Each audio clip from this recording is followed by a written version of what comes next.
All right, good afternoon, everyone.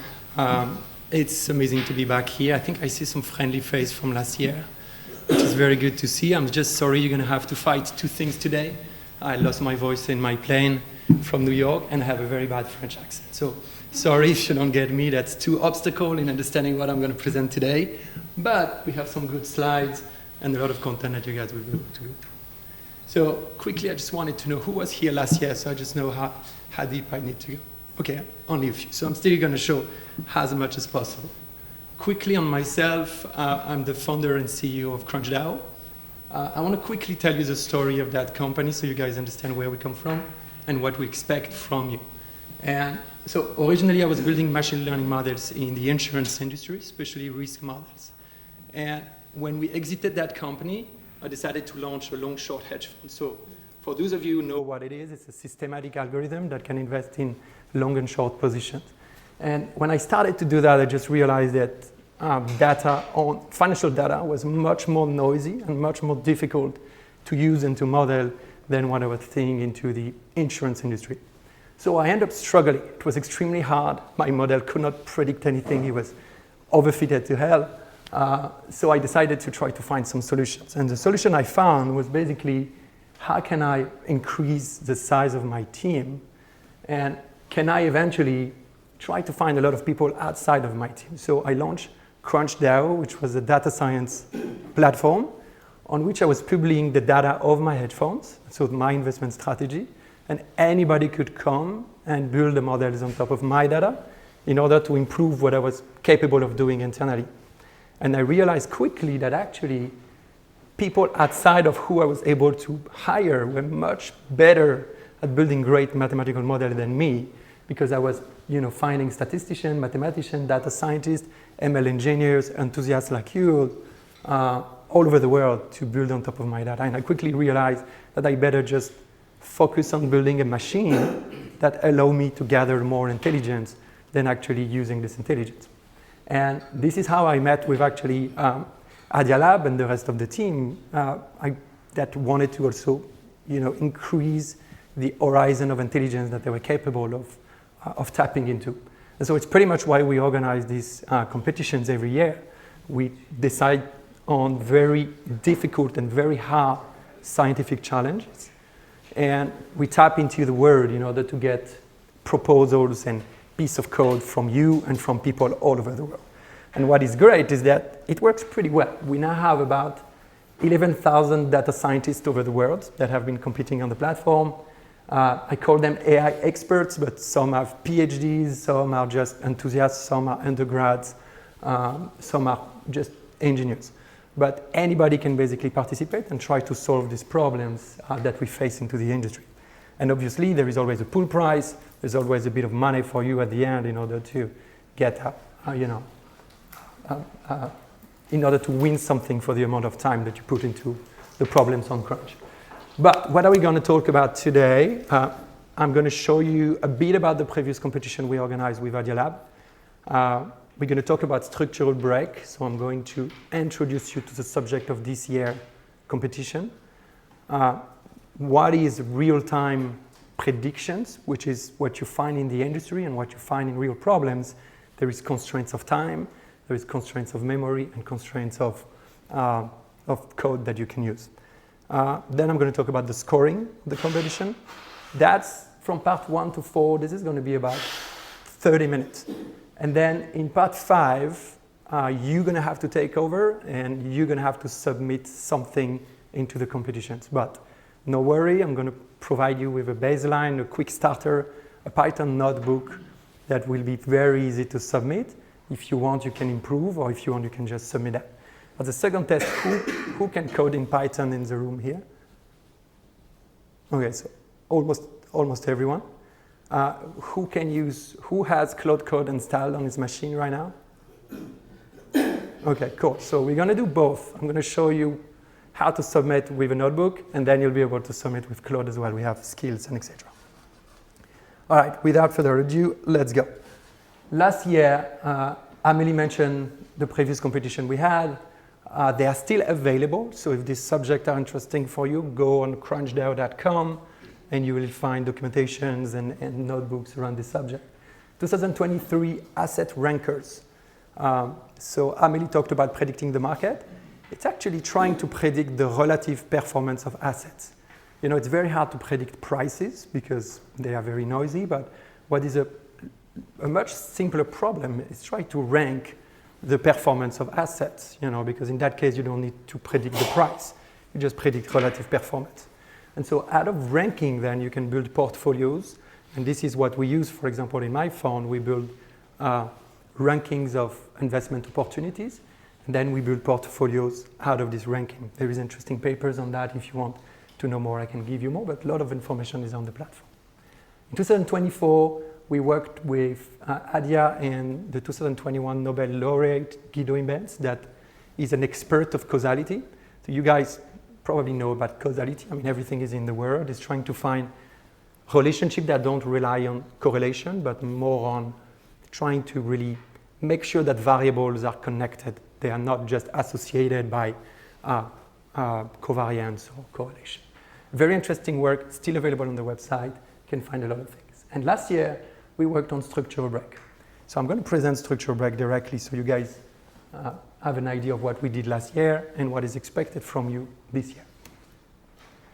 Just before that, we just launched the competition yesterday, so you are not coming in late. It's going to be open for the next 4 months, 5 months actually, all the way to Adia Symposium in October. You can submit until September 17, so you have all summer to find something and try to be good. The final evaluation will be end of October, and then if you're part of the lucky ones, you'll be able to present your winning solution at the Adia Lab Symposium. And this is an amazing opportunity because you've seen the quality of the symposium. You can get some Nobel laureate to hear about you, to listen to your solution, to see your models, and the whole industry is basically really looking toward this symposium. There is so much innovation every year. It's just great. In terms of bounties, there is $100,000 of rewards for the best solution, $40,000 for the top rank, $20,000 second, $10,000 for the third position, then $5,000 each all the way to 7, and finally $3,500 each 8 to 9, $3,000 for number 10. So you just have to be part of the top 10.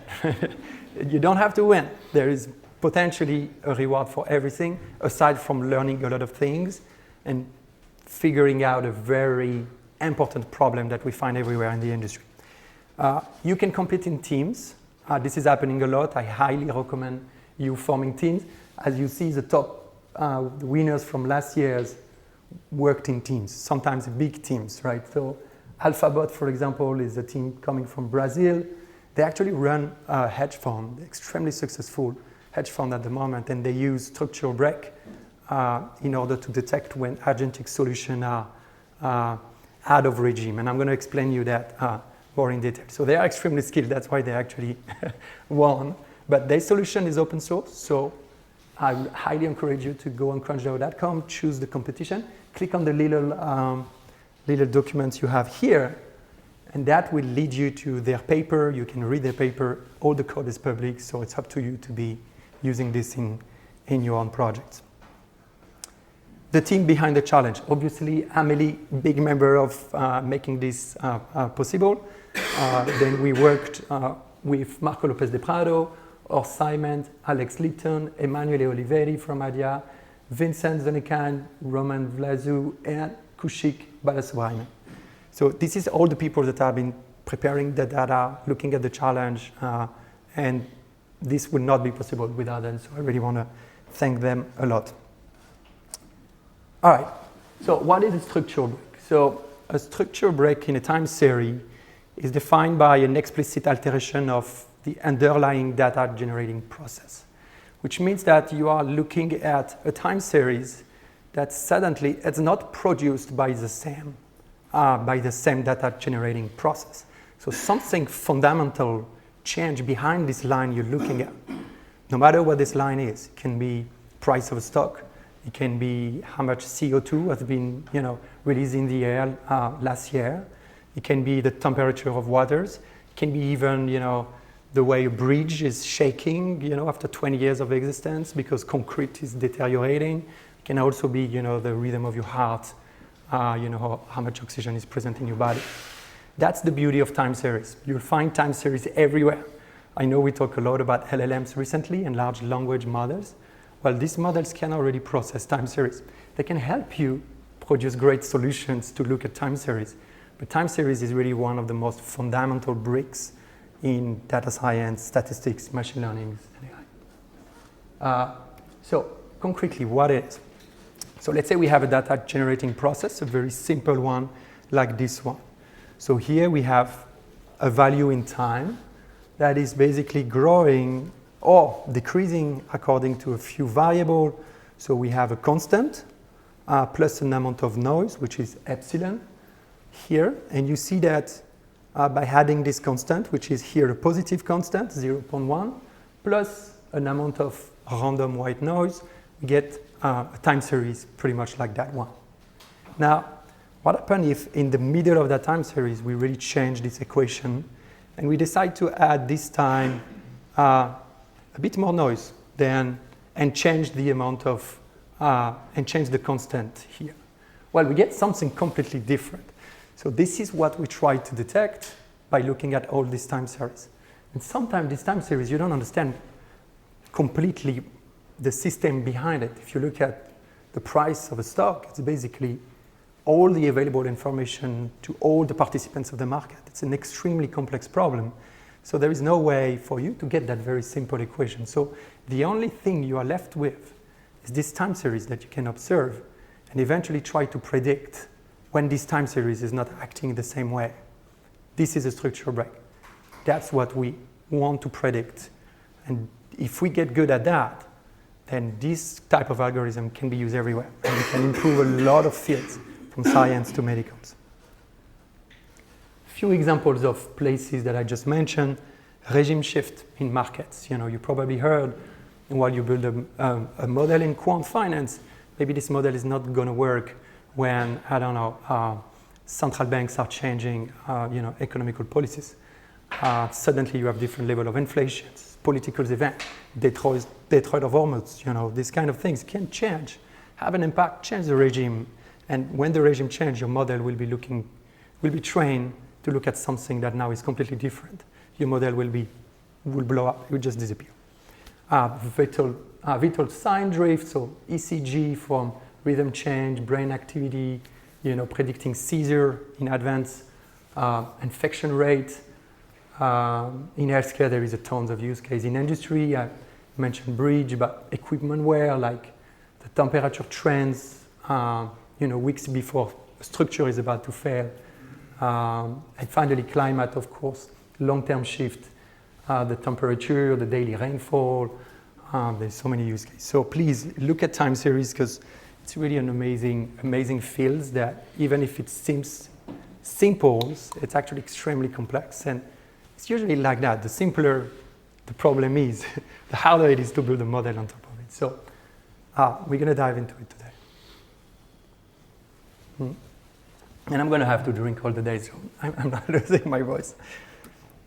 So last year we were giving you all the time series at once. And this time series had two parts. Basically had one segment on which we were sure there were no structural break. Then there were a second segment of the time series where we were sure there were a structural break. You could train your algorithm on this time series, and you had to then predict on an out of sample of time series if your algorithm can find a structural break or not. This year it's slightly different. We want you to do this live. And so let me give you a very concrete example. This is last year, period 0, period 1. You had a training data set. So you see we had 10,000 time series that each had an ID.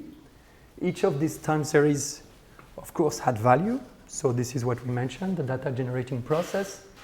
And then you had two periods, 0 and 1, before and after the structural break. So we also had a training sample that was basically giving you, the labels in order to let your algorithm know, okay, in this particular ID we have a structural break, in this particular ID we don't have. Just a quick check on you guys. who already trained an ML model in the room? Even a XGBoost light supervised learning? Okay, just a few. Unsupervised learning as well? Okay, so let me take it that way. When you train a model, you show historical data, right, with an outcome.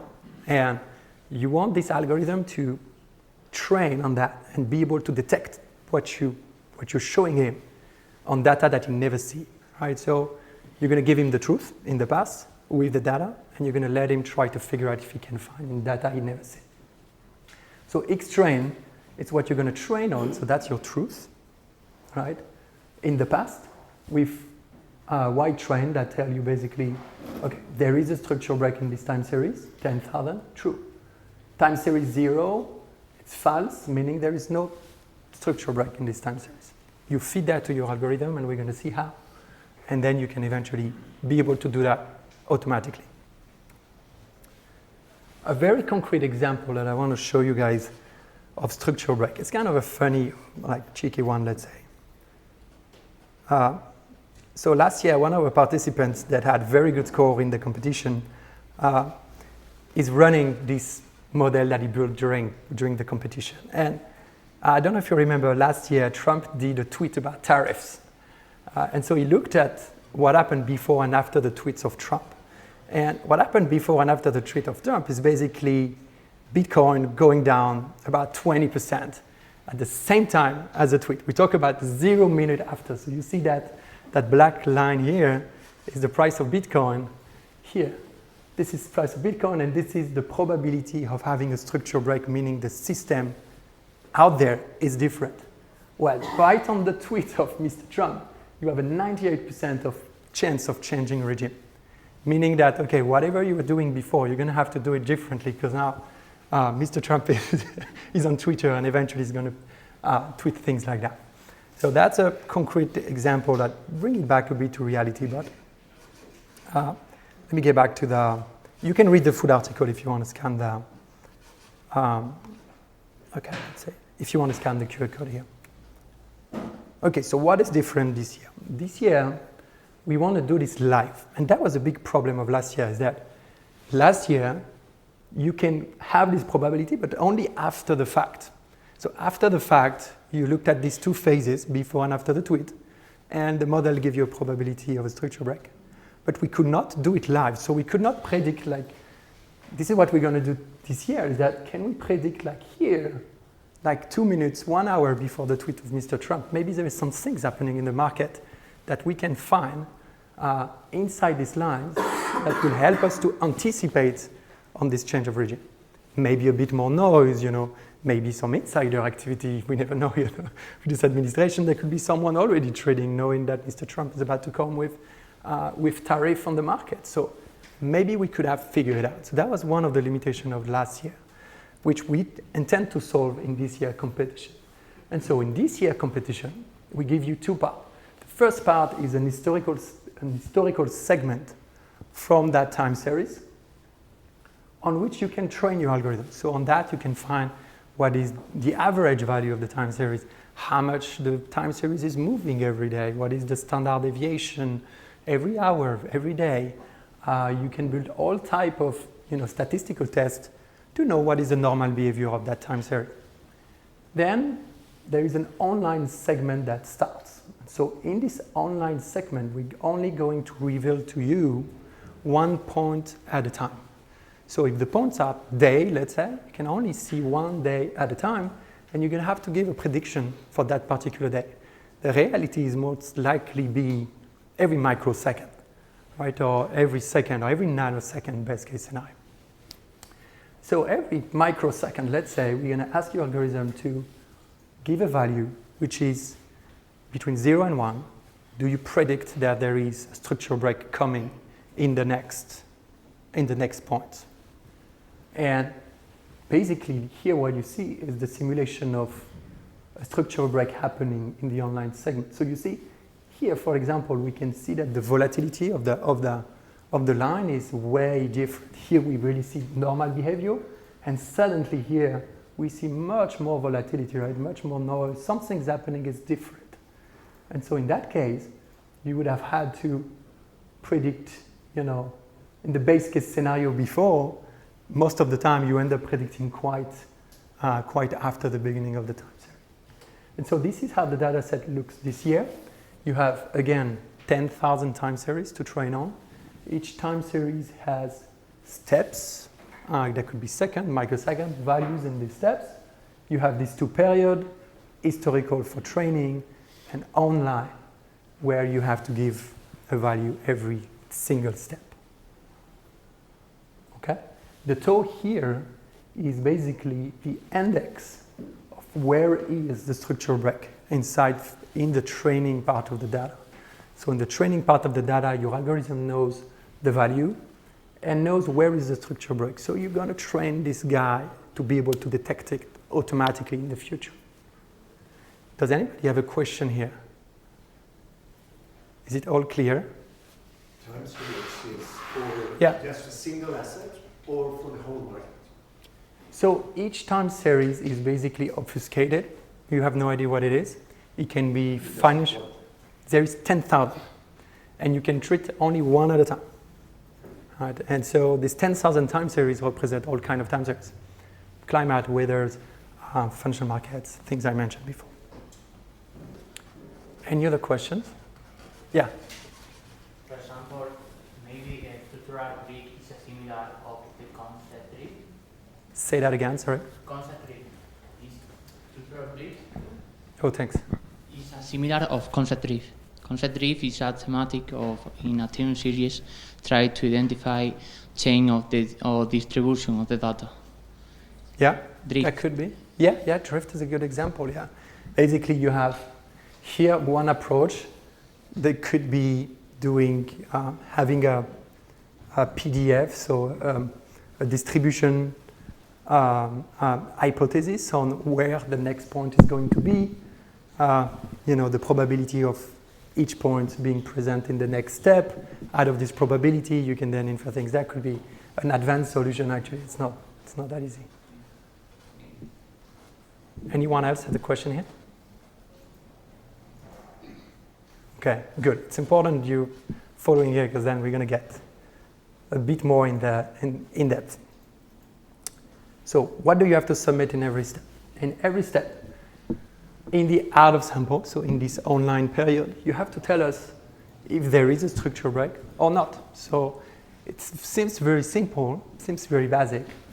And basically, if you submit 0, it means you're fully confident that a break has not yet occurred.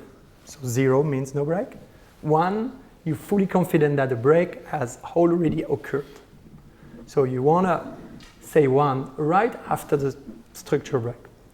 Reality is that if the structure break happens at tau here, and this is what you are submitting, right? You don't want to submit 0 or 1. You want to submit a continuous value, so something between 0 and 1. It is more like a probability, not really a probability per se, but it's a value, a continuous value between 0 and 1. And so if you do that, you will basically give a confidence value that a structure break has occurred. And so here you have your submission, you see, it's going fast to 1 after the break happened in the time series. And so that's probably a very good submission, right? So in code, it's going to be step 0, I'm submitting 0, step 2, I'm submitting 0, step 3, I'm submitting 0, step 4, I'm submitting 0, let's say I'm submitting 0.2, and then step 5, I'm submitting 0.7, step 6, 0.8, step 7, 0.9, and then I kind of go on the top. I'm sure there is a structure break. And so if we look at this animation again, here is the online section you've seen. And thank you, Emanuele, by the way, if you're looking for this amazing GIF. It really explains everything you need to know. Everything is here. Here are the time steps in the online, and you see at the moment of the structure break, the value you're submitting is going up. So it's going up. Good, structure break occur. I'm more and more confident. I'm super confident there is structure break. I'm submitting 100% now. No question here? All right, it's pretty simple, right? The scoring, how do we score you? we're going to score you on what's called area under the curve. Who already heard about area under the curve? Okay, almost everyone. So basically you try to assess the error surface, let's say, in trying to solve a problem. So we see again the same submission. This is our structural break. So that would be the perfect solution, someone that has 100% confidence at the right time. So you scored against this perfect solution. And your submission was this blue line, and we see that after we went up, then we were super confident. Well, AUC is going to compute that area, and obviously you have to minimize this amount so you guys can actually have as little as possible. All right. Now, there's a little bit of complexity, but since not everyone heard about AUC, I don't want to go too deep into the weed here, but actually this AUC, it's time stratified. The goal is to make sure that there is no way for you to cheat by using, statistics that you would have gathered on the overall sample. And so, just quickly, the way the time stratification is working here is that in this example we have 3 time series A, B, and C, and we're going to all concatenate them so we align them. They don't have all the same size, right? So when we're going to align them on step 0, we're going to look if there is a structure break in any of them. Then let's say there is a structure break in time 1 in the time series B, and you predicted it, and you predicted perfectly in all the other time series as well, then you have the best possible, you have 1. By the way, you have to maximize, you don't have to minimize, sorry, that's a mistake. So here you have a value of 1, meaning you perfectly predicted the overall sample. It's basically a way to avoid any cheating, so look into it, but it will not imply the underlying methodology that you need to use.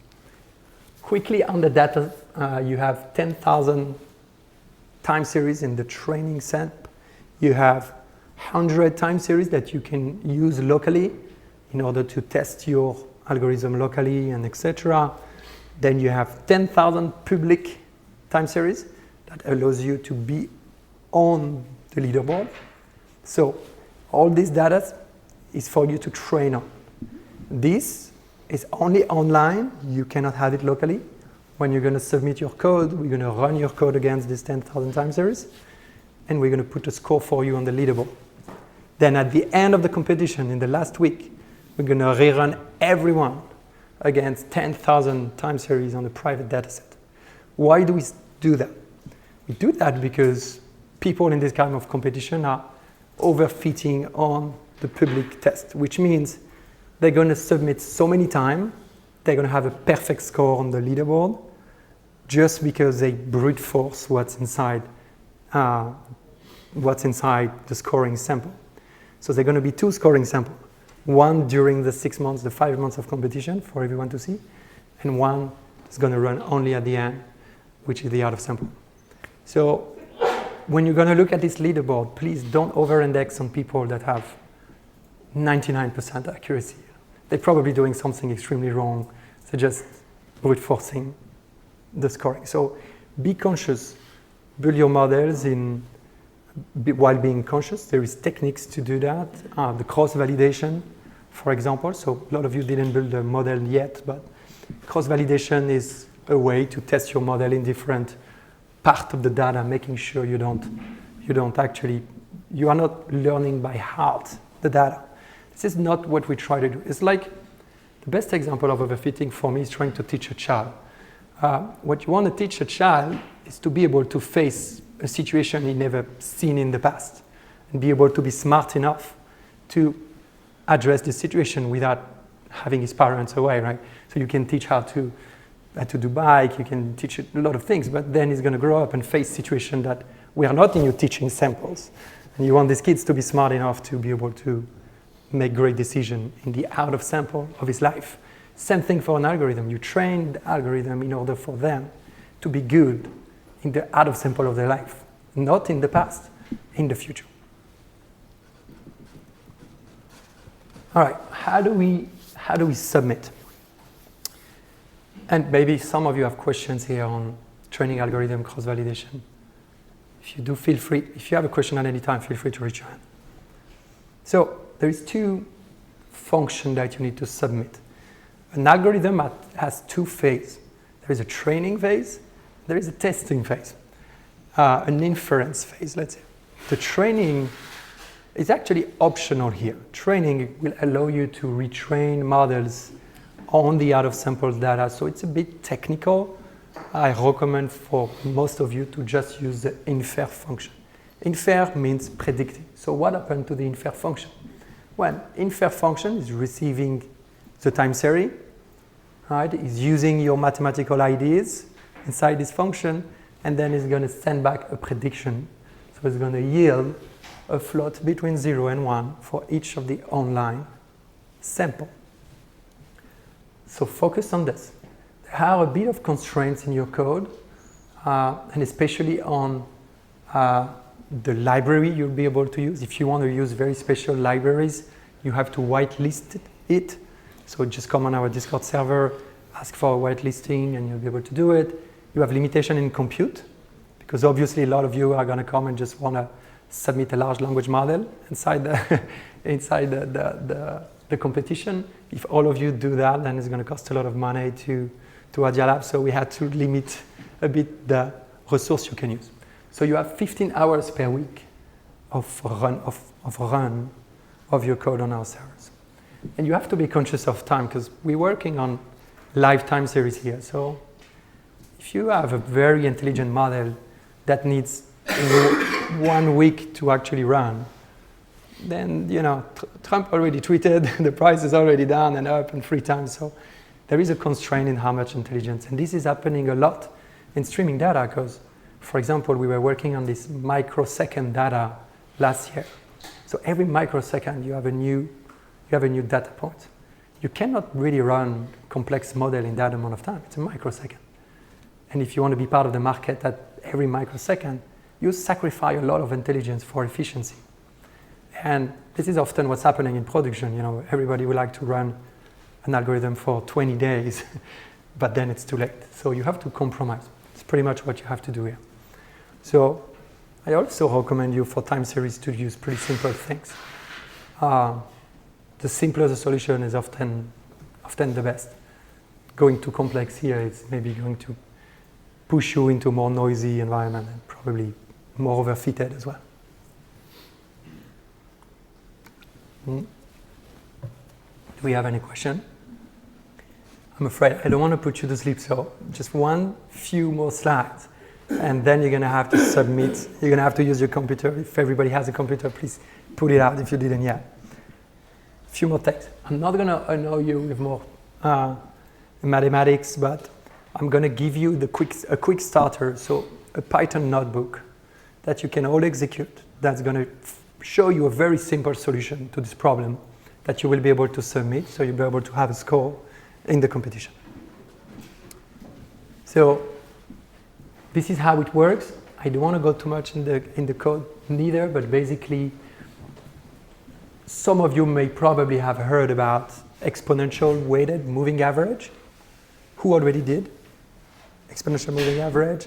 It's happening a lot in trading where you want to compute an average value, but this average value, you want to weight it by how old are the value you are taking in consideration for this average.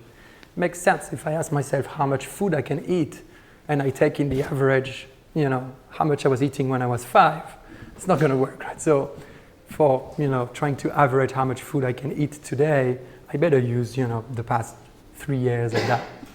For time series, you will use maybe 20 data points before, 100 data points before maximum. So if it's days, second, depends. So that's what we do here. First, we compute an exponentially weighted moving average. So the exponential part means that the closer the value is to the present, the more weight we're going to put into that value. So not only you are reducing the amount of value you're taking in the average, but you also give them weight in time. meaning how much I eat yesterday, have a very high weight, how much I eat 2 months ago, had a bit lower weight, and how much I eat when I was 8, it's not even taken into consideration. And then we compute a very simple, it's called z-test, so it's basically trying to figure out how much the time series is different from the previous step. So it's very basic, it's pretty much what we do every day just by looking at the time series. We do that on our head, it's just how different it is. It's pretty simple.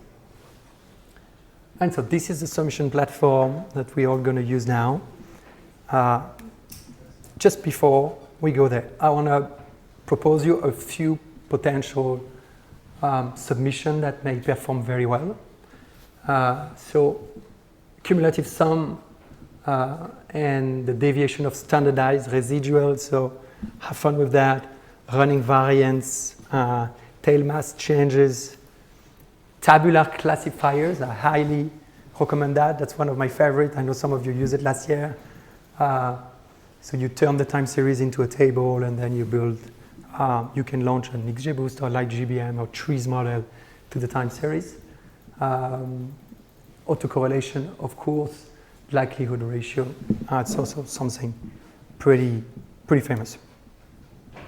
All right, for the few crabs I've seen here, can you guys scan this QR code? Because it's gonna directly send you to, for the one that want to use Claude, by the way. Let's say you're very bad at Python, you don't want to code, you just want to have IDs and ask Claude. It's very fine. We support that. You can do it. And your idea is valuable, sometimes more than things, more than you think. So we have a full tutorials with skills, meaning that once you would have run these tutorials, and I'm waiting for everyone to have it. I see there's still a few phones. I recommend for you to maybe do it today. Maybe today is a good day to install Claude Code on your machine. But I'm not a security expert, so make sure you can do it. It's your things, and you know how to, take care of that. But if you want, I can help you install Claude and compete on Crunch. It's like extremely easy. All right, everyone have it? So what it means competing with Claude, it's going to be basically as simple as that. Once you will have Claude installed, what I literally say, Claude, is I want to compete. I want to compete on structural break 2026 from Crunch. Claude is going to automatically find our skills files. The skills files will give him everything he needs to know for being a good competitor, and then I'm going to tell him a classical one, make no mistake, that works usually, and make me win, let's say. All right. That's literally how you can compete today. It's obviously not going to yield you very far, but then you can ask Claude to read specific papers. You can ask him to read specific books about it that you find and combine the model. So it's happening. Crunch. Okay, it's competing. Very good, thank you. Do you want to allow Claude to get this data from, this is basically our competition website, so you already find it. Oh, thank you, let's go. It's going to run for the next 30 minutes, and maybe by the end of you trying to submit, I will have submitted with Claude. Maybe I have a better score than you. I don't know. Probably. If you submit the quick starter, probably. It's going to take a bit of time. Remember that you will need you will need an account, so you need to pay Perplexity when you use CloudBot. So that's the only thing. It's not a lot of money, but if you run something crazy and you let it run for 1 month, then it's going to cost you a bit of money. So be conscious of that cost. Okay? All right. So without further ado, I'm going to show you how to compete now. So everyone, get on your computer now, and I want you to go on the CrunchDAO website. You have to do it live, guys, because I'm going to take you through creating it. So I want to see your hand tapping. Otherwise, it doesn't work. Actually, just go on hub.crunchDAO.com. And let me do it on a private window so I can actually take you through the full process.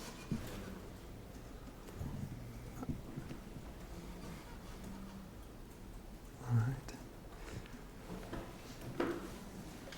I guess everybody's trying to access the website maybe at the same time. Maybe that's why.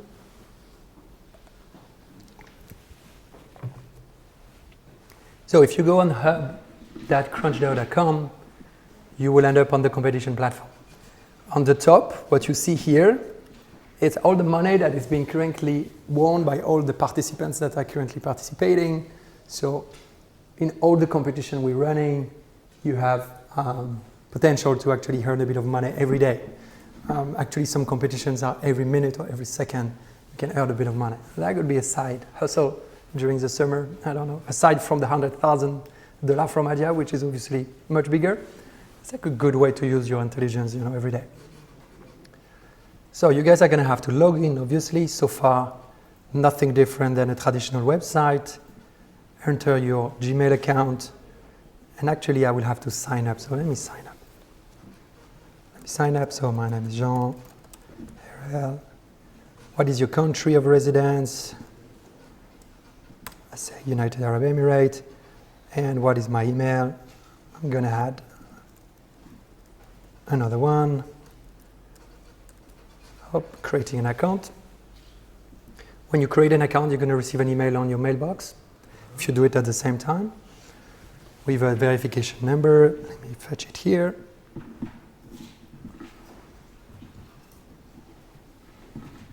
Here we go. 93307. Here we go. All right. If it's your first time on the platform, you'll have to answer a few questions when you're going to enter the website, which is what is your university, where are you living, what is your experience with data, etc., etc. That's like 5 questions. You should be pretty fast. Then, this is your dashboard. This is basically where you see how much money you've been making. This is it. You're going to receive, notification when we have a new scoring, new competitions, and etc. You'll be able to have your contribution here. And basically, this created a new website, a new thing. And then if you scroll, you'll see the current competition. So you click on Adia Lab real-time edition, the structure break editions here. And then you will have to accept a few rules that are very important. You basically, you agreeing to the terms of services, but you also agree to the chart of the website, which is we want to have impact. You want to be a fair player. You don't want to cheat neither. You cannot have multiple accounts trying to submit at the same times. Don't try, we usually figure it out. You want to be a fair player. So once you accepted that, we're going to ask you to create your first model. So creating a first model at this stage is just naming it. Then we're going to push code into it. So let's say I'm calling it Adia Lab Summer School Demo.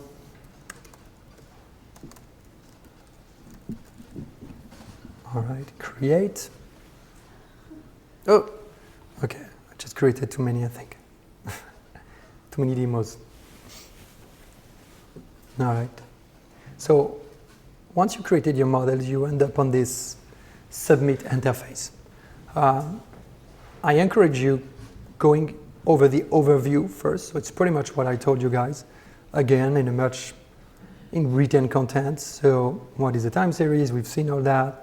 The data set, the online, the different things, the scoring in details, all these kind of things.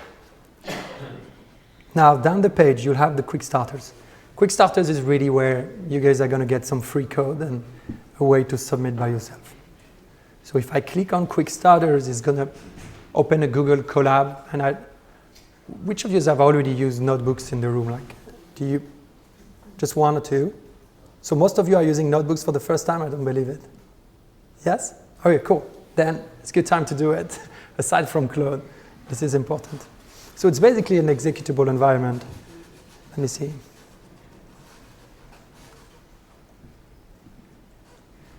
Just charging.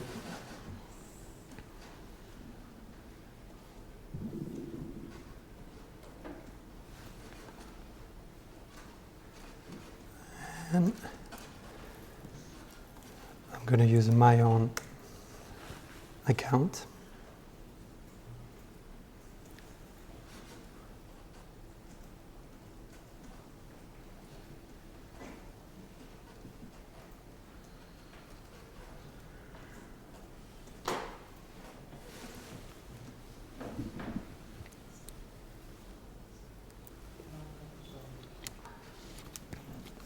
The Wi-Fi is a bit slow, but here we go.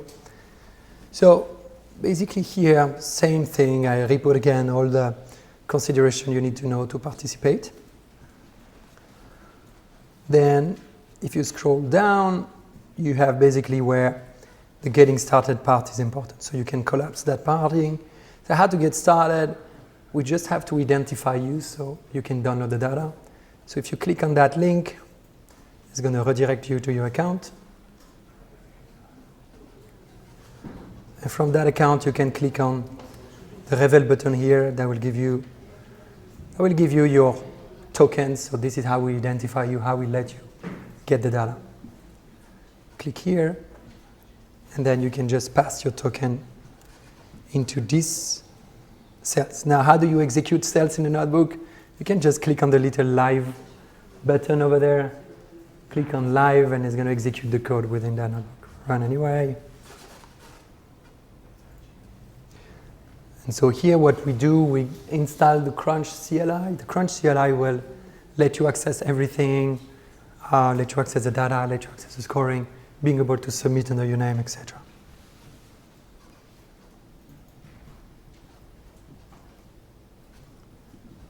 And so since the internet is a bit slow, the download of the data may take a bit of time, but it should be fine.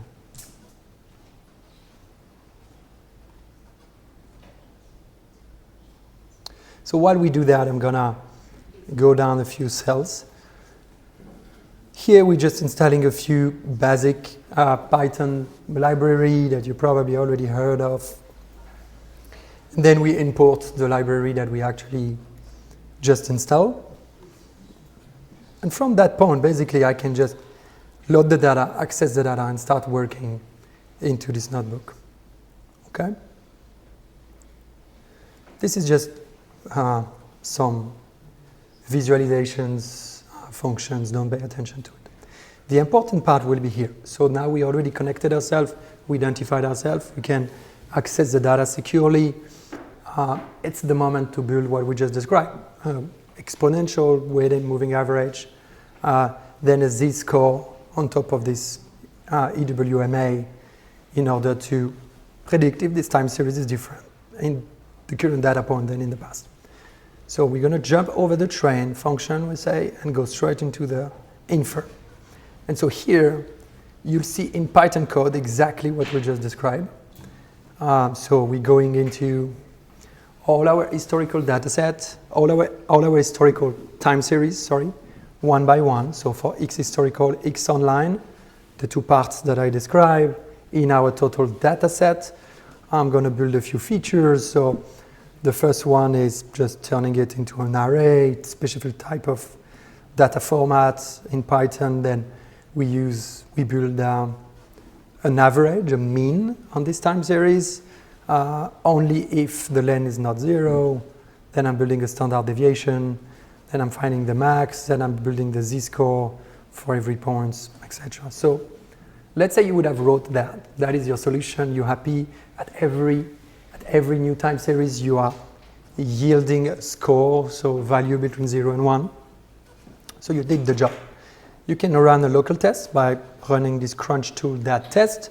It's going to automatically find your infer function inside the notebook and run a test and basically give you the prediction. So here we did prediction for the time series with the ID 10,000, and we will be able to compute. You can also run this to get the score, so the stratified area under the curve that I presented to you earlier. And if everything goes right, basically you did the job. So here you just have to click on File and download your notebook. So here I'm taking it out of the Google Workspace, taking it locally, and I'm going to now submit it on the platform. It's very simple. You go into Submit. Here you have a notebook submission option. Select your notebook, hit enter, add a little description, so demo some school, and then I can submit to Locked-in. Locked-in was the name of my mother, that's why. Here you go. So now it's processing my notebook. It's looking at all the code you would have written. It's going to look at your libraries. Are you using libraries that are allowed? And then it's going to convert your notebook into code on our server so we can run it on the scoring sample. So here we go.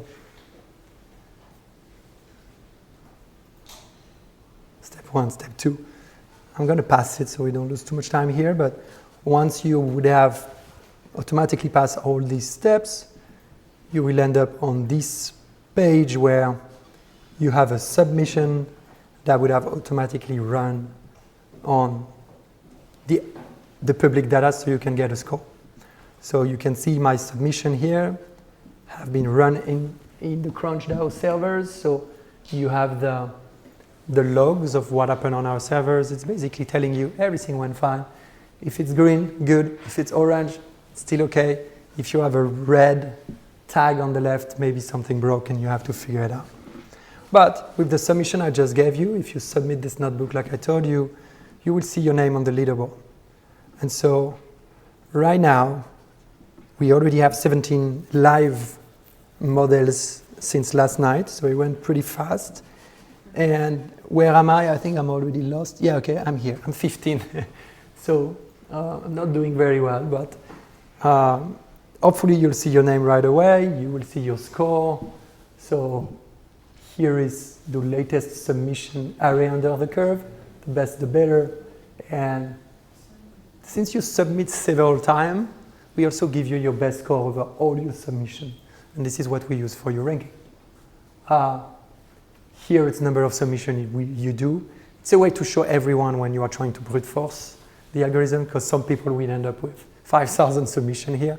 You know you cannot trust them. They're trying to retro-engineer something. That's about it, guys. Here you have everything. We're running a bit late. We have 10 minutes, so I guess you won't be able to build something crazy. But if you want to use this 10 minutes to submit something, at least it puts you in the race, and you will receive an update, and you can start crunching. One quick thing I want to show you is how to build a team. Let's say you feel you don't want to do it alone. You don't have friends around you. You can actually do it with other people within the community. So I can create a team by just clicking create here, and then I can make this team open to anyone, and people will request to join your team, or you can request people on the leaderboard. So if you go on the leaderboard, let's say this guy is actually pretty good. Let's see what Gaurav is doing. And basically I can take his username, and then in the team, when you create your team, they ask you, do you want to request someone to join your team? Then you can put this username, the guy will receive a notification, you can say yes or no. And guys, that's about it. So you guys are all set up to compete now. The rest is up to you, I guess. Do you have any question? Do you guys want to jump into it for 10 minutes? And I can go around you and help you if you want. We do that? Okay. Perfect. Well, thank you so much, guys. And in that case, I'll go around. Thank you.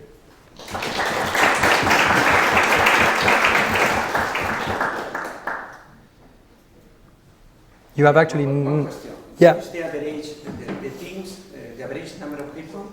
Average number in the team. To our students, if they want to Yeah. participate with friends. So yeah, What's if you the go... usual average of people participating in a team? Yeah. Or what is your suggestion? So we have... Let's suppose that people here from the summer Yeah. school, that they are working now in group, but in I other guess- topics, if they want to Yeah. participate. What is Yeah. your suggestion for a good collaboration among them? I think it's more of a social question. There is this theory about management that you cannot really collaborate very well with more than 7 people. Like you kind of lose track of what's happening. That's why we ended up building organization with like teams that have this size. I would not recommend to be more than 7, honestly, except if you already worked with these people in the past. I think a good size is 2 or 3, the good size, I think, to really understand what you're doing and not ending up with too many things. Some people, you see this big team, they are 5 in the team, but they're actually working every day in this hedge fund together. So they know how to collaborate. I say 2 or 3 people is good. Then if you put your university here, you will also end up in the university leaderboard. And actually, we have you guys somewhere since we have students. We have like. I agree with you that we have 2-3 people is good for collaboration. Absolutely. More people in more complicated collaboration. Absolutely. Right. Yeah, you see the team are usually 2, 3, and some people are still alone in their team. They're just trying to get people in. So that's it. All right. Any question? Any comment? Very okay, good then. thank you very much. Perfect. Thank you.